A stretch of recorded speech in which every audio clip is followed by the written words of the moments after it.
times are changing, times are challenging with the rapid increase in technological development. We are all challenged. And all my life, I had to have a plan B instead of waiting, crying, or instead of waiting for something. You know, all of you researchers are there. You have a bright future. You might have to find applications for your research.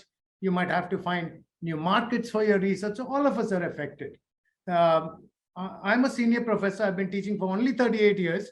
I sympathize with my students.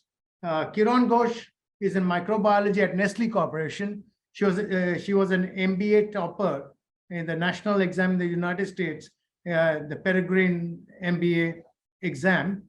And Shushmita Ghosh started the science program at Tiffin University in 2008. And in the last 2 years, they got $8.5 million of grants.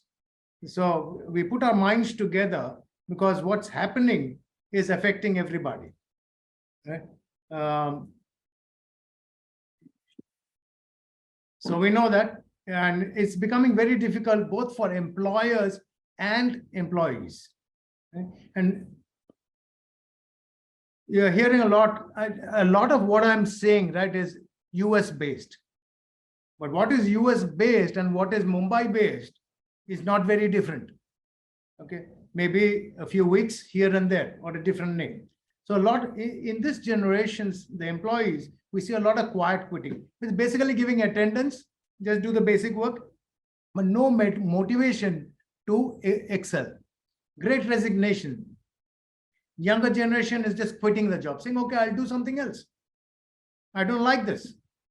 Quiet firing by employers. They cut off the employees, so the employee is forced to take a decision to quit. So, but it's not solving the problem of increasing productivity or quality. Okay? Also, the younger generation have a bigger value for work-life balance. Okay, the elders will tell you stories. We worked 20 hours a day. We walked 5 miles to work. All sorts of, but the times have changed. Today, people want to have a life. And therefore, the older employers are finding it difficult to adjust to the new culture. Here's an American example. Now with artificial intelligence, some of you, your presentations were on artificial intelligence. Okay, my background is only political science, but I enjoyed being informed. Great work by all of you. Okay, by 2030, how many years is that? 7.5 years. If my math is right, about 45 million Americans. America's population is only 320 million. Out of that, not everybody is adult. 45 million Americans could lose their jobs to AI, 1/4 of the workforce. But those who don't think of a backup plan for a career and income generation would be stuck. Others will find opportunities. So people will need to diversify from political science to international journalism to business, marketing and international business. So I've lived this life and I preach that to my students and I train them to do the same. Make your own future. Okay. So there was this guy, Igor Insov, who in 1957, by the way, he was of Russian origin. Even Vasily Leontev was of Russian origin. But all of them came into prominence working in the United States in the universities. So he spoke about all these possibilities, market penetration, which is doing more of the same of what you're doing now. Product development, find new users. Implementation, market development, find more customers. Or diversification, find a new thing to do in life.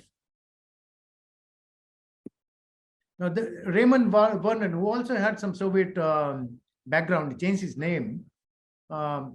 He was born in 1913, but he was a big guy during the Marshall Plan after Second World War and thereafter and all sorts of things. So he came out with this thing called a product life cycle. All of us, we are born, then we grow into teenagers and this and that, maturity, we become middle-aged and then we become old. Now, a lot of people think about a plan B of what to do after retirement. I think we should start when we are at our best, when we are in a growth stage. You know, we have enthusiasm, energy, mind is sharper, and that's what I think we should do. What I have practiced is over the years, I used to do something called like India study abroad. So we used to get mayors of the city, we used to get CEOs, like the university where I teach, in the city of Findlay, USA, we have 4 global headquarters of Fortune 500 companies: Marathon Corporation, Whirlpool, Dana Corporation, and then Cooper Tires or Goodyear and things like that. So we get a lot of opportunity to rub shoulders and make connections with pretty big people. So what this study abroad allows, visiting another country, is on-site benchmarking, finding out what they're doing, what you can adapt, what you can adopt, what you can provide. All right. So, and it was a big hit. Harvard, Northwestern, Dartmouth, they copied my program and they do it in India. If any of you have an interest, contact me. I was the first one to put my email and all that up. Okay. Find a meaningful alternative for income generation. Find technology development gaps. The research that all of you are doing may be ahead of a lot of countries. So instead of just fighting here in India, where the competition is high and many people are doing similar research, there's lots of opportunity if you're willing to look into other countries. Okay. And you build a network for collaborative work and things like that. Here are my references. And if you need more information, please feel free to contact me. Okay. I've been in the US for 40 years. I've been teaching 38 years, but I proudly hold my Indian passport even today. So anything for India, anybody in India, anybody anywhere in the world, please contact me. I'm dying to do something with you. Thank you.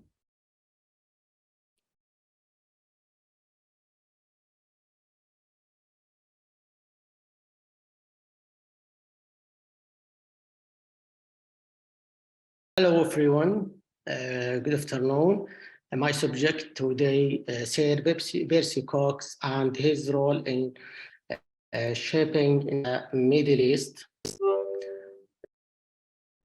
The abstract Sir Percy Cox played an influential role in defining the outcome of the Persian nationals in the Middle East.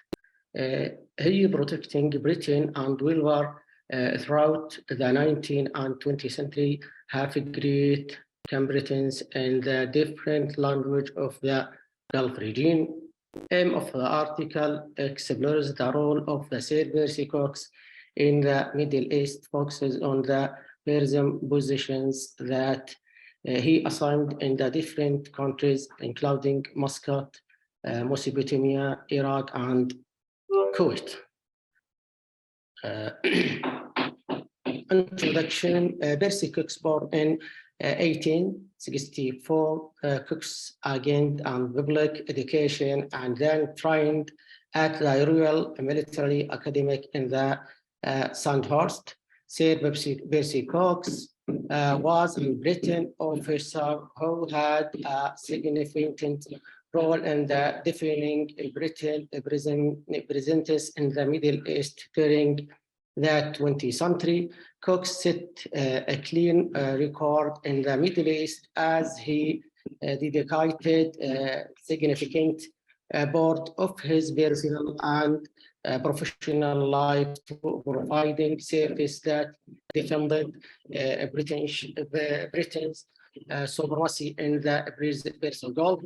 Though his professional life, Cox became a senior British administrator and diplomat who had a massive influence on political decisions in Middle East countries such as Iraq.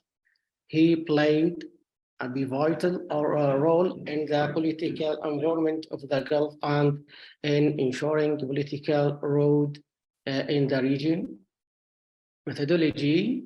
The research and broad literature review of secondary source to determine the critical role that Sir Percy Cox played in the Middle East. The theoretical data was collected from variable sources, including books, journal, article, and website publication.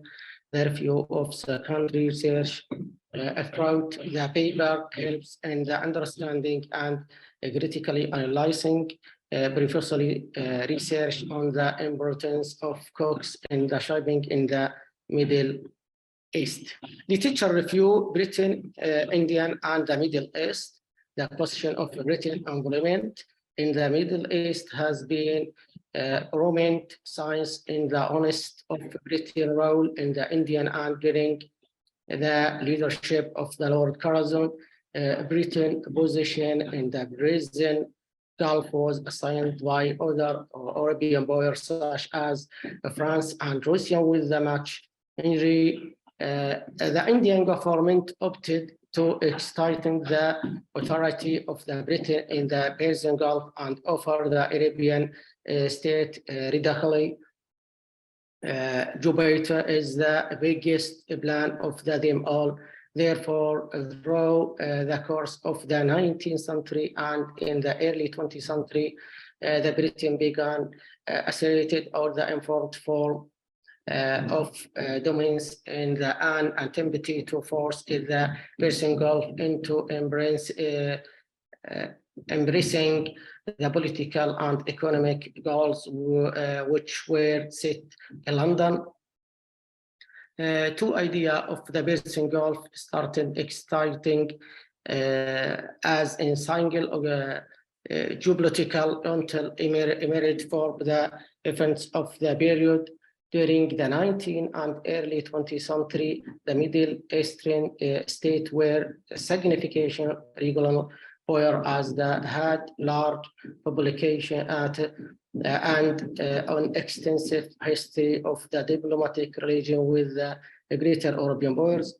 The political and action which were implemented by the Indian government in the Arabian Gulf eventually resulted in the aggressive expansion of the power of Britain India in the Middle East. The involvement of Britain India in the Gulf region eventually defined Sir Percy Cox's role in the shaping in Middle East. Sir Percy Cox's role in the Middle East. Cox's role was critical in the process of the repairing and the information devising of the Britain in the Persian Gulf. Cox began gaining fame and become one of the most significant figures in the Middle East during the period. While in the Middle East, he was knighted 3 times for his service to the Britain Empire. He had proclaimed for the learning a new language. Cox's language proficiency played a critical role in the defining his role as a British Indian administrator and facilitating information gathering for the British Empire. Cox used his extensive language abilities to exploit colonial knowledge, and this gave the British a chance to expand its authority effectively over the Indian government. Cox's role was majority focuses on the protecting Britain's strategies, interesting and obstructing the interesting of the other European power in the Middle East. Conclusion and result. Cox is remembered in the history as one of the most significant British Indian officers who offered excellent service in the Middle East. He served the British Indian government in the various positions. He was instrumental to the British Indian government as he played a major role in the helping restore good relation among states and protecting British interests in the Arab Gulf. He formed a close friendship with the sultans and sheikh, which provide useful for the Middle Eastern region and for the Britain. His proficiency in the different Arab language and the attributed both as a leader and offers made it easier for him to thrive in the foreign roles that he assumed in different parts of the Middle East, such as Kuwait, Mesopotamia, Iraq, and Muscat. Cook's journeys and exploration were critical in the shaping the region and the redefining its political climate. Thank you so much for listening.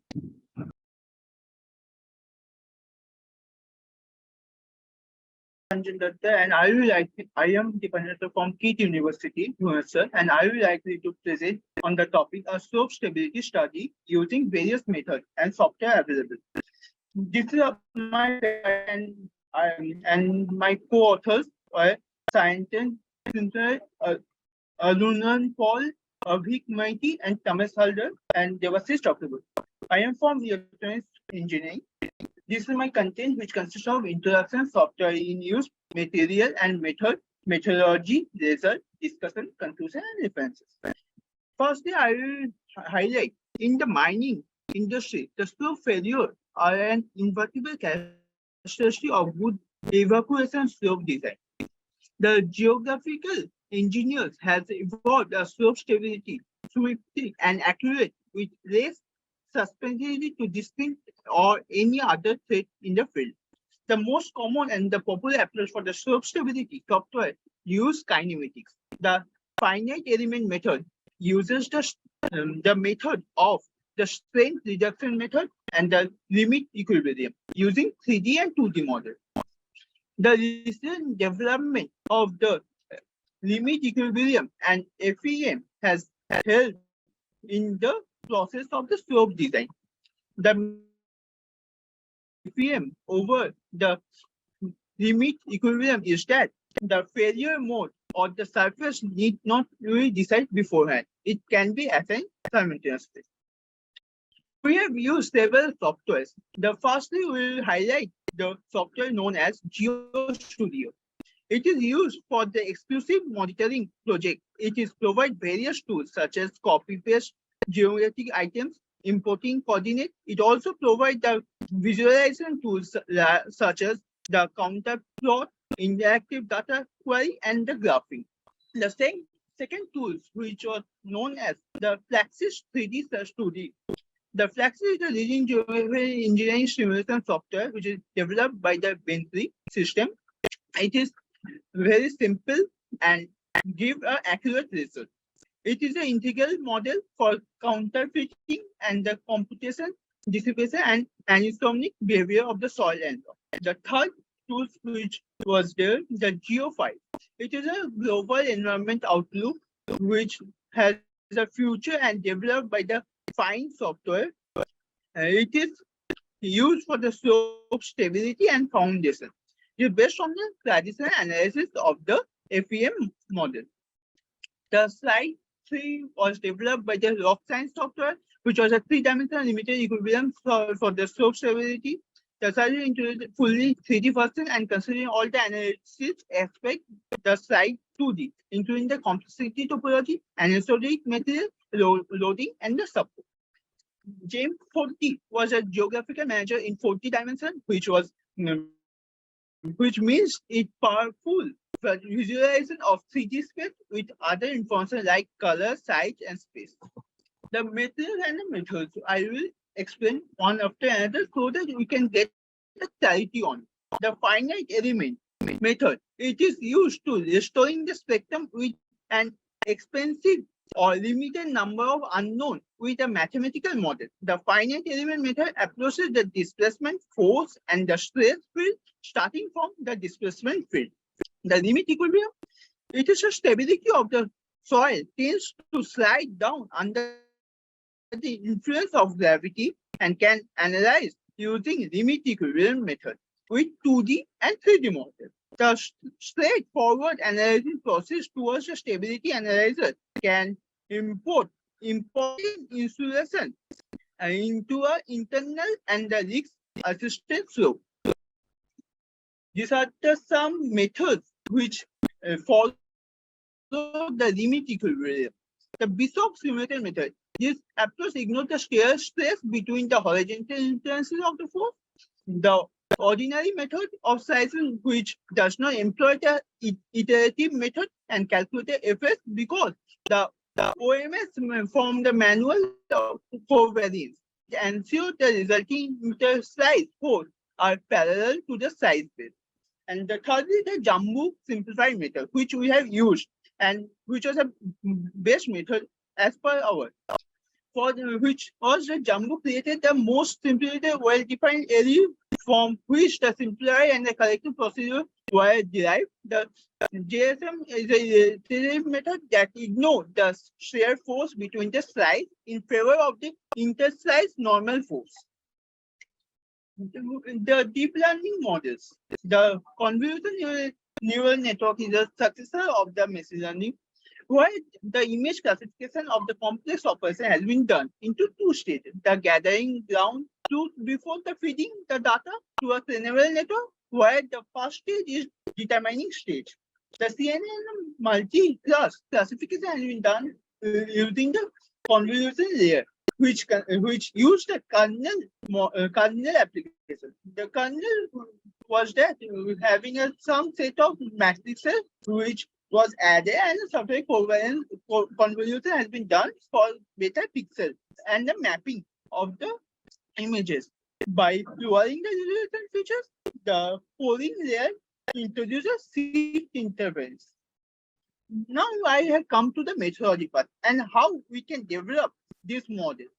The step one, we have to make a point cloud model using the Iistem photo scan. At first, we have to assign and generate a high quality dense cloud, perform the mesh operation, then the structure operation. Once the point cloud model is ready, select the work plane and choose the export button.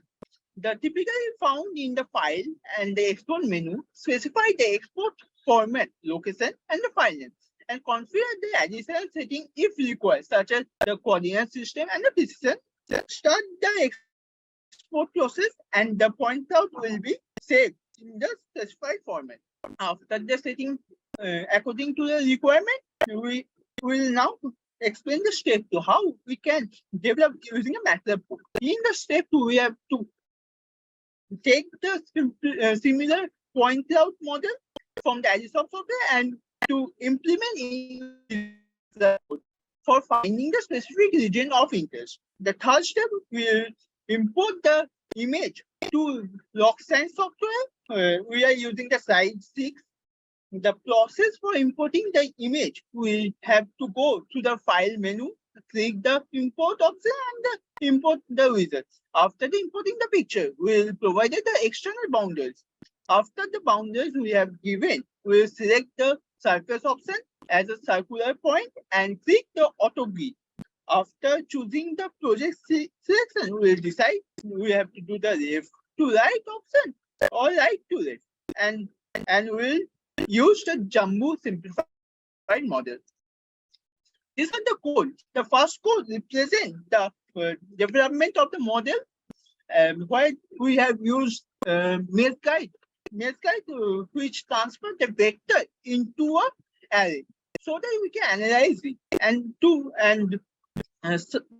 stuff is used for the 3D structure.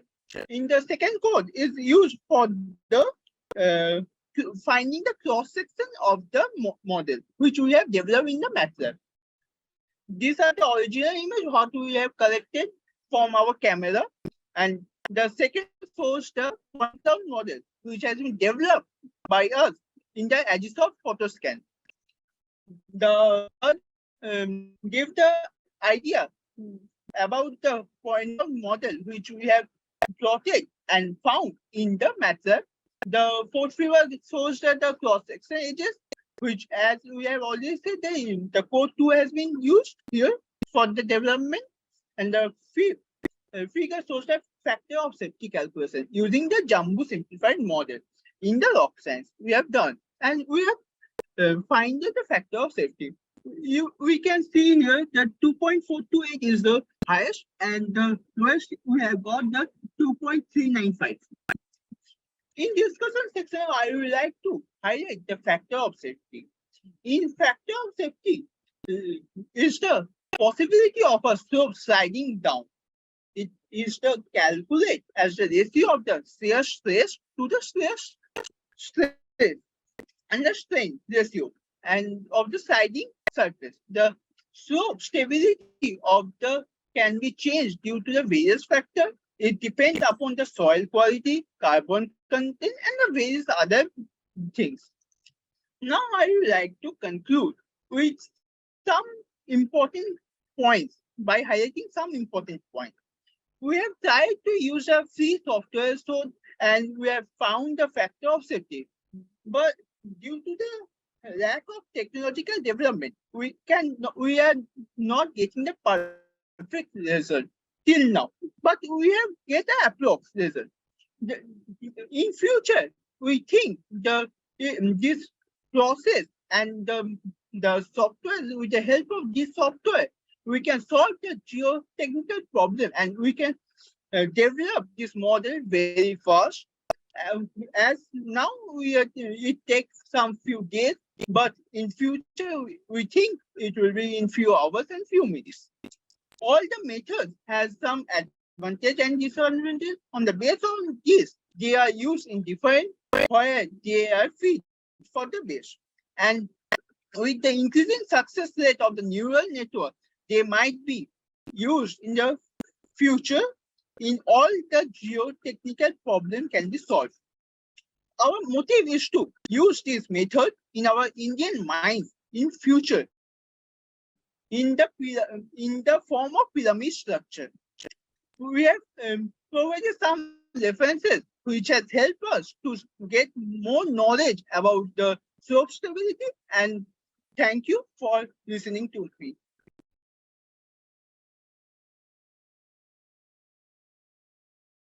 I'm Almudassir Farhana, a doctoral scholar from IIER DMJ, and my research study for this paper is based on the development of conscious experiences in the characters of Leo Tolstoy's War and Peace in a very post-human perspective.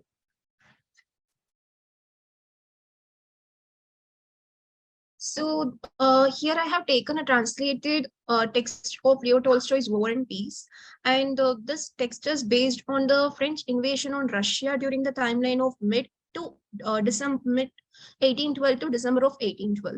The research methodology that I have applied for this research for this text is that of neurocognitive and behavioral science, because I intend to trace the development of consciousness in most of the characters of the novel.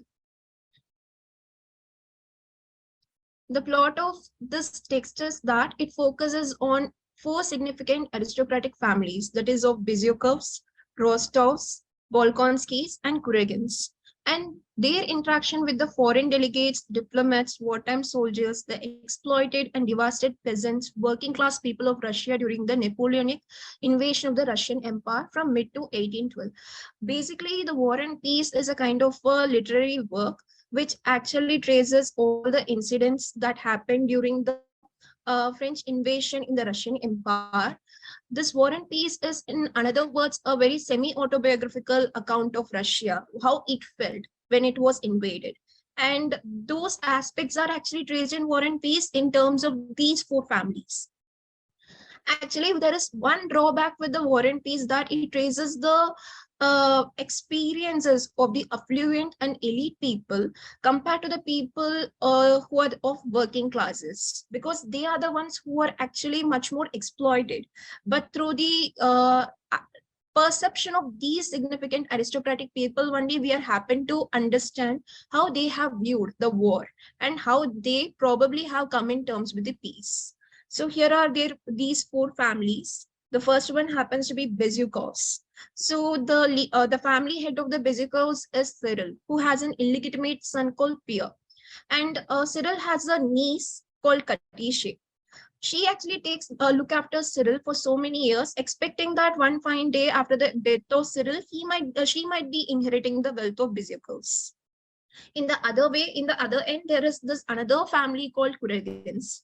In the house of Kuragins, we do have Prince Vasily Kuragin, who happens to be a military general in the army of Russia, and he has 3 children. Prince Hippolyte, who happens to be kind of a Casanova in his personality, and there are 2 daughters, Anatole and Helen. And along with the Byzocles and Kuragins, we do have Rostovs and Volkonskis as well. And in the house of Rostovs, we have Count Ilya, whose wife is Natalia. And they have children, Nicholas, Natalia, that is Natasha, and then Vera. Now, Nicholas and these people are raising another girl called Sonia, who has lost her family in a plague.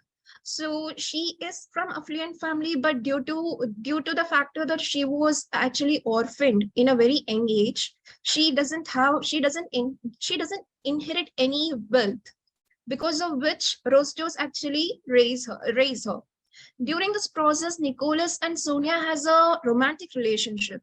But during the war and with the course of time, we happen to observe that Nicholas actually abandons Sonia because he intends to marry a girl from an affluent household, because of which he could get dowry.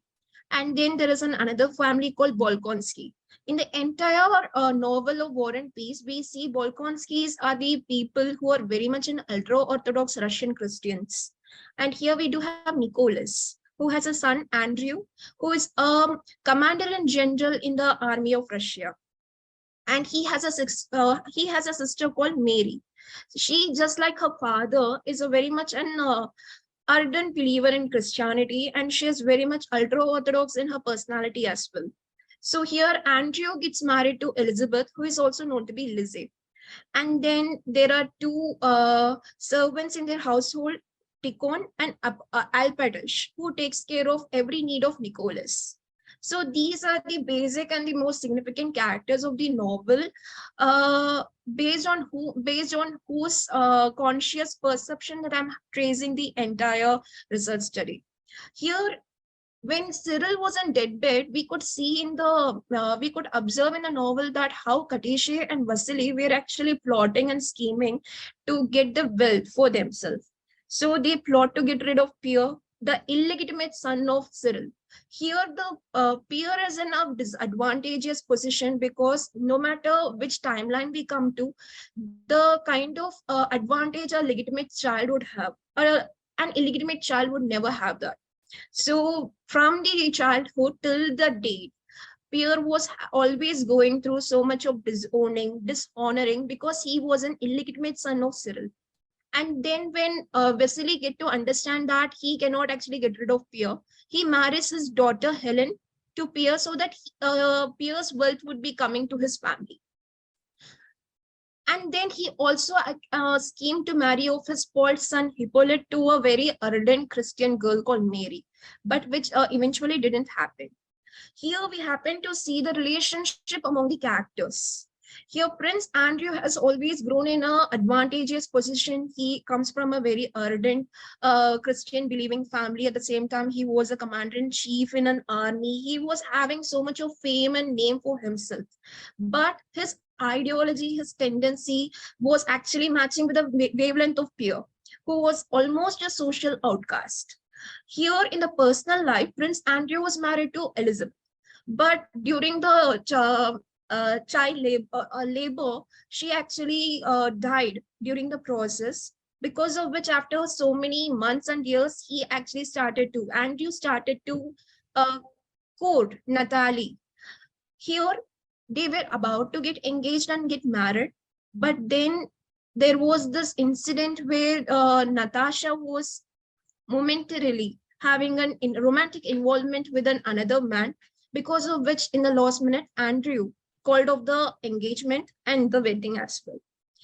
Here, Pierre, who was actually married to Helen because of the scheme that was done by Vasily, he get to know that Helen was in a multiple affairs with multiple men. and she was least bothered to be like being chased or being loyal or dedicated to a peer as peer was dedicated to her. With the course of time, they get divorced. And after that, we happen to see with so much twist and turns, Pierre and Natasha then gets into a romantic involvement and they get married. Here we have almost 512 characters in War and Peace, but having seen the only 4 significant aristocratic families in which there are almost 20 people. Here, all these 20 people happen to be fictional characters, but seeing the point of War and Peace, it was a semi-autobiographical account of Russia. And Tolstoy, the writer of this novel, has actually taken the inspiration and the influence of his own family to sketch the characters of these significant families. So we could see in this kind of an aristocratic family, what the kind of hierarchy they follow, what kind of a level of conscious comprehension, understanding, perception, ambition they have about their personal and social life. In a society, we do have different hierarchies, that is of poor class, working class, a rich and affluent class, and the ruling class. Here we could see each and every people from these hierarchy have their own level of conscious, subconscious understanding about themselves, their own meaning, their own purpose, their own enjoyment that they prefer. All these factors come into play. Here, most of the time, they doesn't have a very conscious experience. Just by the environment and the experience that they go through, and by the subconscious temperament, they just go with the flow. Most of the time, their choices in the life and the decision-making abilities are highly based in impulsive ones. Most of the times, they are very impulsive in the moment and they take the decision. That is something that we could see even with the French invasion of Russia, French invasion of Russian Empire, where both Napoleon at a point and even the Tsar Alexander at a point, they are impulsive with the decision. They are impulsive how they could be treating their soldiers onto the border. Most of the time, these decisions that have to be very significant and have to be very concernfully, very careful, they were impulsively taken. And all the characters tend to be most of the time self-centric. If I'm going to do this, what am I going to get back? They have that kind of a tendency whenever they go through any kind of choice, and when there is a situation, they have to make a decision. And there are situations where they happen to be very diplomatic. Okay, fine. If I'm giving up this thing, there should be something that I should get. There should be something negotiation that should happen. So they have this tendency of diplomatic perspective as well. Very rarely we can happen to see that they follow the ethical morality. In case of Bolkonsky, be it of the father, be it of Nicholas, be it of Andrew, be it of Mary, they are the only family who throughout the war of French invasion, they happen to have this temperament of ethical morality, because they were not only seeing the well-intention of themselves, but they were also seeing to make sure that the peasants, the working class people who were working in their land, they shouldn't be getting they shouldn't be getting harmed by the approaching army. Now, to perceive their consciousness and perception, all the character usually they would be innocent or they would be ignorant. There would be a point given to their environment and their experience that they go through, that they chose to be ignorant throughout life, or by the curiosity or the situation that would force them, they would become intelligent to survive the given situation. Here we happen to see that in the process of awareness to intelligence, this characters goes through lots of learning, lots of attaining wisdom through explorations, experimentation, experiences. All this comes with a cost. Now, for every character, what we have observed, be it of 512 characters that has been given in War and Peace, almost 350 characters, we could observe that their environment in which they were abroad, their experiences that they had gone through, the kind of memories that has been inherited in their generations of ancestralhood, their family, the very personal memories that they have in their very recent past. This actually molds their consciousness each and every time, because most of the people are not rigid. They are very cardinal. They are very mutable. They tend to change their perspectives. They tend to be very flexible. In that notion, we happen to see that the character's conscious personalities actually comes out in very different hues, shades, and layers, be it of consciously and subconsciously. Most of the time subconsciously, because out, out of 24 hours in a given day, hardly the person would be, for 3 hours or so, that person would be conscious. The rest of the 21 hours, the person spends in the subconscious tendency. Here again, we happen to see that the character tend to develop through neurogenetic memory inheritance. That is something that significantly we see both in Prince Andrew and Prince Mary in Bolkonski's family. Whereas the rest of the character, be it of Napoleon, be it of Napoleon Bonaparte in France, be it of the Tsar Alexander in Russia, be it of any given person in any given hierarchy, they tend to have this built-in Roman temperament, where they happen to grow, develop throughout their life journey.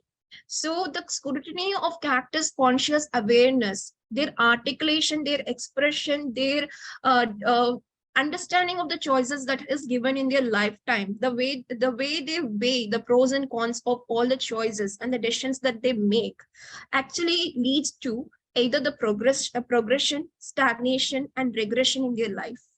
This is something that could be seen in the narrative, and of which I have given the research inferences.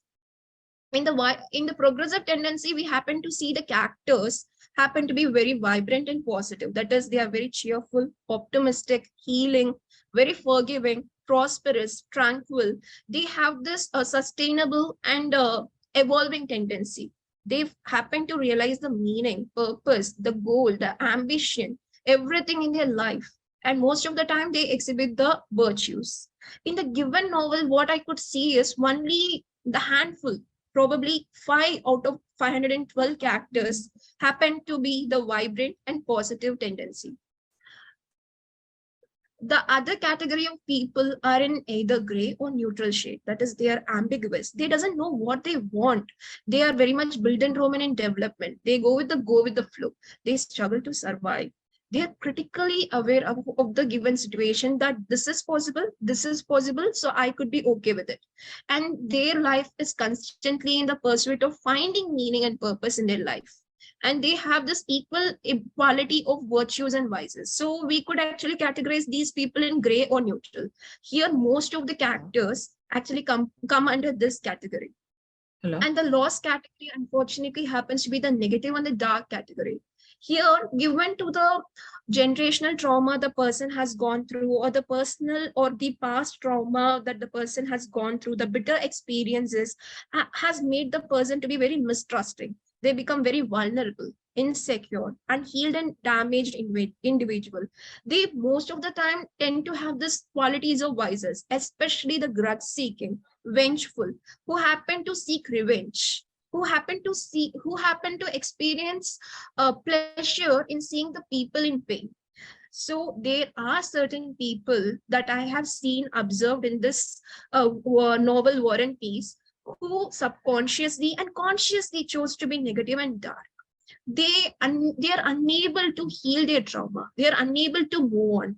So these are the aspects that I have traced in this novel. And how come the characters of the novel could be related to a real life situation? Here, as I said before, War and Peace is a semi-fictional account of Russia during Napoleonic invasion. That is from the last period of the summer till the winter of 1812.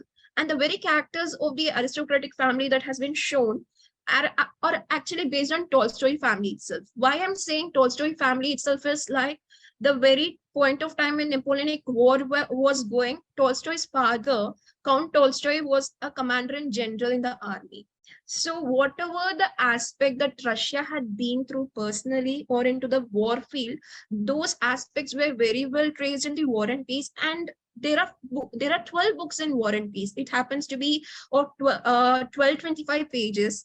Apart from that, there are 2 epilogues that Tolstoy has given, that in a given situation, how the war could be avoided and how peace could be established through negotiation. But there is a problem when two most egoistic people are into the center of ground, because we happen to see that be it of Napoleon of France or be it of Tsar Alexander of Russia, unfortunately, they are pretty egoistic. They are unable to see the plight of the soldiers or the plight of the people, whereas they saw that winning the war was actually the pride of them, because of which war was inevitably to happen. So these are the aspects that I have traced and I have studied in this novel with the following references. These texts has been very helpful for me to understand the context of war and peace. And if there is any discussion and suggestion, please let me know. Thank you.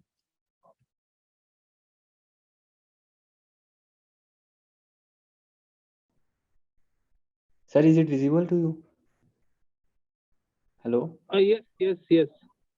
Good evening, everyone. On the behalf of the organizing committee, it gives me great pleasure to welcome you all the uh, ARSS conference. My name is Sandeep Kumar, and I am joined by my esteemed co-authors, Arin Sina and Dr. Navnita Bhardwaj, as we embark on this important conference journey.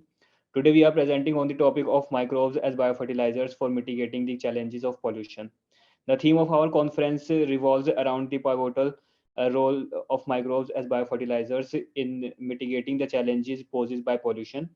Pollution in its various forms presents significant threats to our environment, agriculture, and overall well-being. It is crucial to address these challenges and seek sustainable solutions that can safeguard our planet for future generations.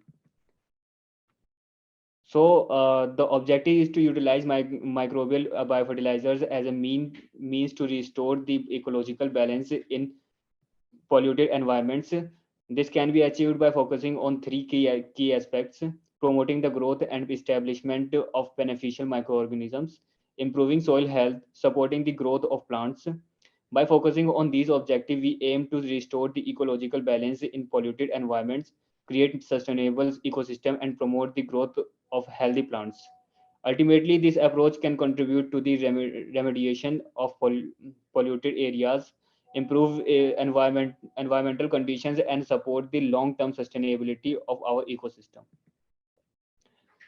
So the biofertilizers are living organisms or substances that contain living organisms.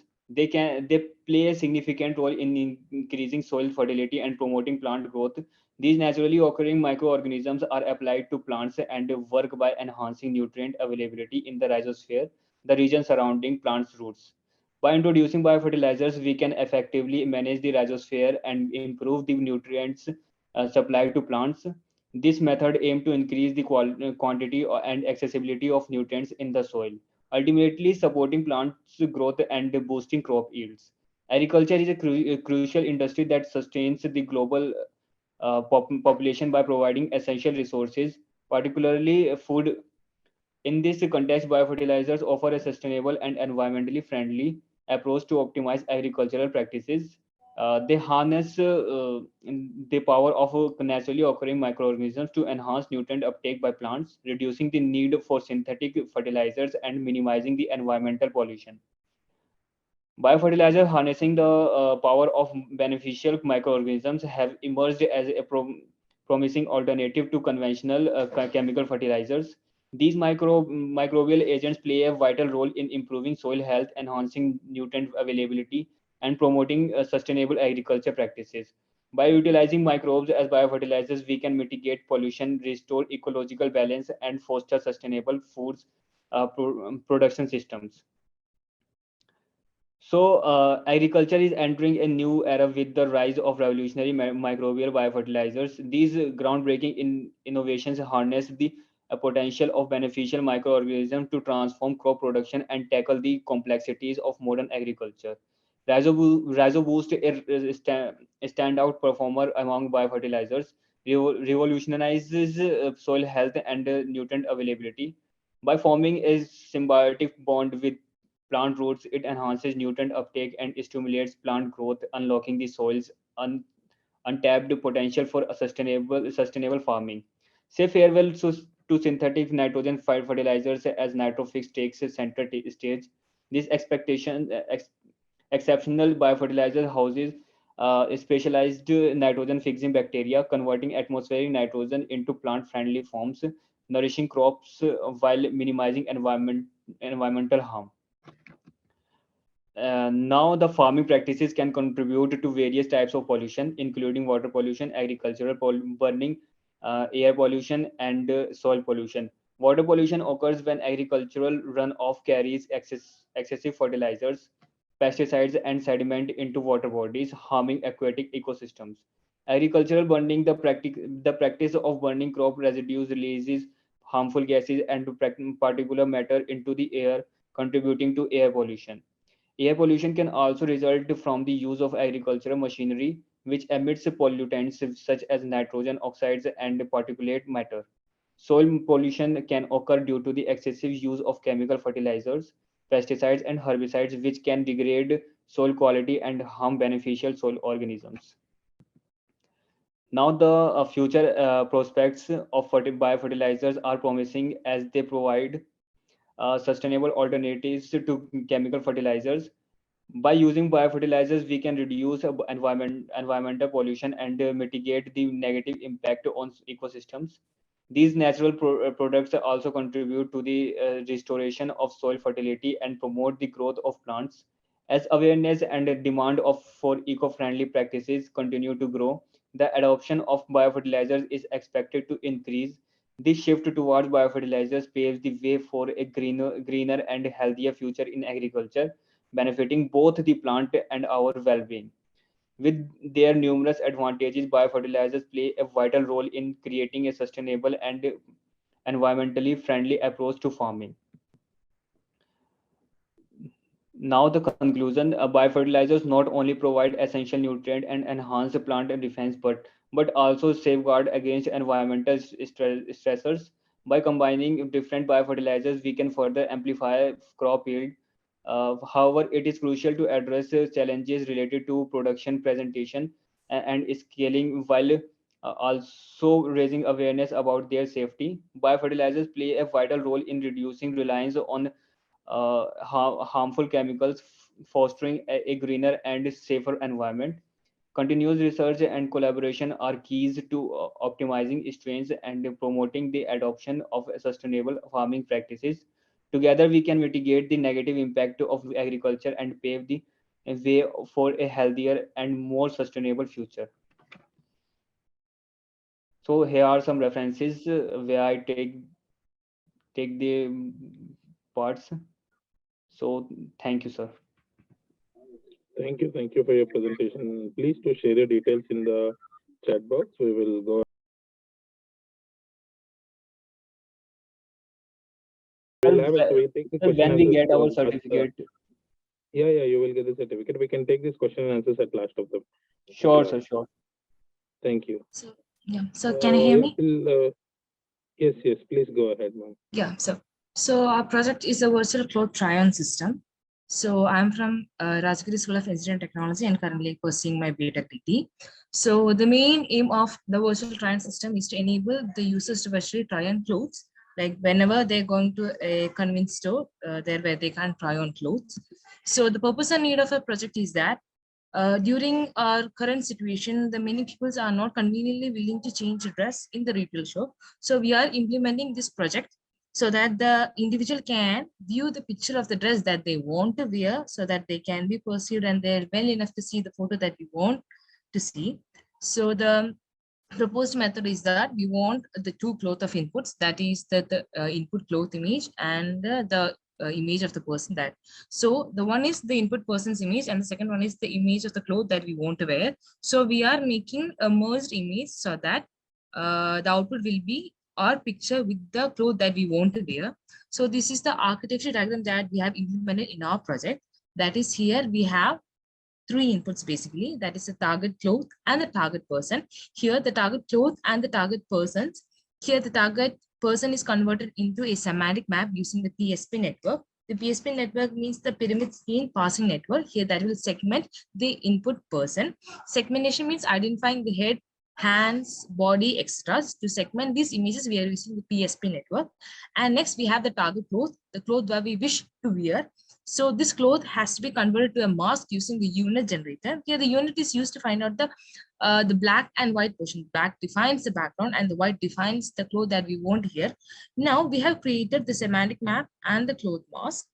Now we have to identify the pose in which the way that we stand by using the pose representation key. So this pose representation identifies the how we are standing so that we can accurately place the dress that we want to wear. So this is done by the cloth warping module.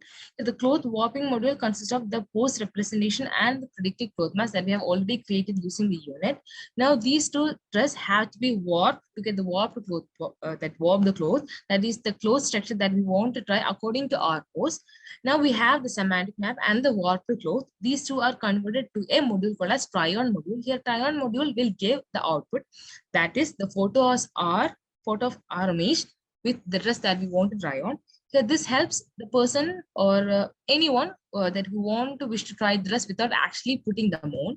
So this is a small binary segmented decision that is the sub module part of this module. There are 3 subsections. That is the binary segmentation, the semantic segmentation, and the cloth warping module. Here both we are using unit, PSP network, and the cloth warping module. And the last final module is combining all these modules to get the final output. That is the TOM, that is the try-on module. Now for the try-on module, we have 3 inputs. That is the input cloth, the cloth warp that we have already created, and the semantic map we have created using unit. After combining all this, we get the target output. So this is the software and hardware equipment that we are currently using. And so there are many risks and challenges for this, because since we know that there are always something that will affect us. So these are the current risks and challenges that we're facing. That is, while converting the images, that some body parts might be missing, and to work more efficiently, we need some graphics, and misalignments may occur because we are training the machine learning model. So as much as images that we train, as much as good output that we get. So as much as trained, so that is the not misaligned image has been produced. So this is the data that we used, that is the cloth module and the cloth mask and image, the image pass segmented, and last one is the try label. So the try label is actually the grayscale module, because we are using the grayscale since we can segment this very easily. And so this is the post keys that we are using. So these are the results of the project that we have done. So here first one is the input cloth, the corresponding cloth mask that we have produced by using the unit. Next is the input person, the semantic mapping. That is the input person. We have semantic map to identify which cloth, that is which part of the body that we try on the cloth. That is, there are 6 colors. That means 6 segmented part that is identified from the image. And the last, this is a warped cloth that we have deformed the cloth according to the pose that we have, that we are standing. And last one is a try-on module. The last one is the final output. Here now we have trained the model with only 7,000 images. So if you use 10,000 or like around 50,000 images, the image should be more accurate and clear. So this is the output that we have created by training 7,000 images. So actually our data have 20,000 images. So this is just an output of like training the model with 7,000 images. So this is a GUI, the front end of the project that we have done, that we have 2 inputs, that is user input and the try and cloth input that we have to upload, and upload will create the final output. So as conclusion, proposed material content, that is 4 modules, that is binary segmentation, semantic segmentation, cloth warping, and the try-on synthesis. So we are using the unit and PSPNet and the segmentation. So our final output is a try-on module, which will give the image of the cloth that we want to try on with the perfectly aligned body shape, so that we get the feel that we are wearing dress, and we can find out whether that dress actually suits me. That's all, and thank you. Sir?